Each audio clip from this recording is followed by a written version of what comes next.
The Hanging Gardens of Babylon were the fabled gardens which beautified the capital of the Neo-Babylonian Empire, built by its greatest king Nebuchadnezzar II, r. 605 to 562 BCE.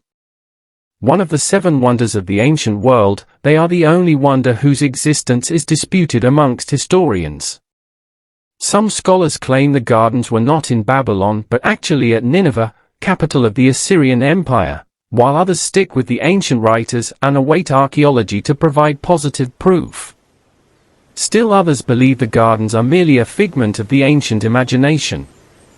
Archaeology at Babylon itself and ancient Babylonian texts are silent on the matter, but ancient writers describe the gardens as if they were at Nebuchadnezzar's capital and still in existence in Hellenistic times. The exotic nature of the gardens compared to the more familiar Greek items on the list and the mystery surrounding their location and disappearance have made the Hanging Gardens of Babylon the most captivating of all the seven wonders.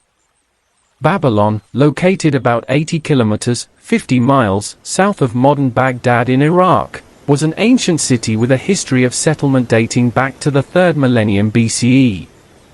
The greatest period in the city's history was in the 6th century BCE during the reign of Nebuchadnezzar II, when the city was the capital of the Neo-Babylonian Empire. The empire had been founded by Nebuchadnezzar's father Nabopolassar, r. 625 to 605 BCE, after his victories over the Assyrian Empire. Nebuchadnezzar II would go on to even greater things, including the capture of Jerusalem in 597 BCE. The Babylonian king then set about making his capital one of the most splendid cities in the world. The Ishtar Gate was built c. 575 BCE with its fine towers and depictions in tiles of animals both real and imaginary. A 7 to 20 kilometers brick double wall surrounded the city, the largest ever built, and then, possibly, he added the extensive pleasure gardens whose fame spread throughout the ancient world. The majority of scholars agree that the idea of cultivating gardens purely for pleasure, as opposed to the production of food, originated in the Fertile Crescent, where they were known as a paradise. From there the notion would spread throughout the ancient Mediterranean so that by Hellenistic times even private individuals, or at least the wealthier ones, were cultivating their own private gardens in their homes. Gardens were not just about flowers and plants, either, as architectural, sculptural, and water features were added, and even the views were a consideration for the ancient landscape gardener. Gardens became such a desired feature that fresco painters, such as those at Pompeii, covered entire walls of villas with scenes which gave the illusion that on entering a room one was also entering a garden.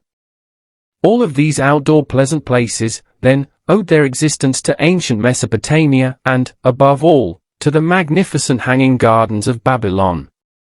The Hanging Gardens of Babylon were sometimes referred to as the Hanging Gardens of Semiramis after the semi-legendary and semi-divine female Assyrian ruler thought by the Greeks to have extensively rebuilt Babylon in the 9th century BCE.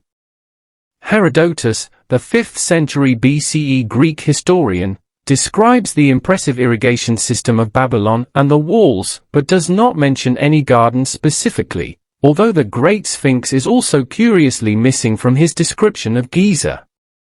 The first mention in an ancient source of the gardens is by Berossus of Kos, actually, a priest named Belisru from Babylon who relocated to the Greek island.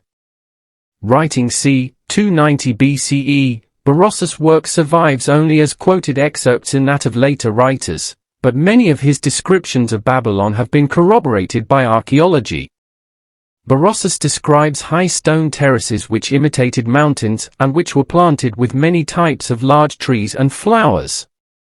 Terraces would not only have created a pleasant aesthetic effect of hanging vegetation but also made their irrigation easier. Berossus also explains why the gardens were established, to make a wife of the Babylonian king, a Mede called Amytes, feel less homesick for her green and hilly homeland. Alas, there is no reference to a queen of that name in Babylonian records. Several other sources describe the gardens as if they were still in existence in the 4th century BCE, But all were written centuries after the reign of Nebuchadnezzar, and all were written by writers who almost certainly never visited Babylon, and who knew little of either horticulture or engineering. Strabo, the Greek geographer, c. 64 BCE, c. 24 CE, describes the location of the gardens as by the Euphrates, which ran through ancient Babylon, and a complicated machinery of screws which drew water up from the river to water the gardens. He also mentions the presence of stairs to reach the various levels. Meanwhile, the Greek historian Diodorus Siculus, also writing in the 1st century BCE, notes that the terraces sloped upwards like an ancient theatre and reached a total height of 20 meters, 65 feet. He describes the terraces as being built on pillars and lined with reeds and bricks. There are known precedents for large gardens in Mesopotamia which predate those said to have been at Babylon. There are even depictions of them, for example, on a relief panel from the North Palace of Ashurbanipal, 668 to 631 BCE, at Nineveh, now in the British Museum, London. Indeed, some scholars suggest that the whole Babylonian gardens idea is the result of a monumental mix-up, and it is Nineveh which actually had the fabled wonder, built there by Sennacherib, r. 705 to 681 BCE. There is ample textual and archaeological evidence of gardens at Nineveh, and the city was sometimes even referred to as Old Babylon. In any case, even if the hypothesis of Nineveh is accepted, it still does not preclude the possibility of gardens at Babylon. There were also gardens after the supposed date for the Hanging Gardens of Babylon, those at Pasargadae in the Zagros Mountains, built by Cyrus the Great, d. 530 BCE, for example. All such gardens usually had terraces to aid irrigation, high walls to provide shade. Trees were clustered together so as to better maintain their vital moisture and withstand scorching winds, and, of course, all were located near an abundant water source. That gardens were commonly associated with palaces, in just about every culture from ancient China to Mesoamerica, has led some scholars to speculate that the gardens at Babylon, if they did exist, would also have been near or in one of the royal palaces of Nebuchadnezzar on the banks of the river Euphrates. So that's the mystery about the Hanging Gardens of Babylon. Thanks for watching. Don't forget to like and subscribe.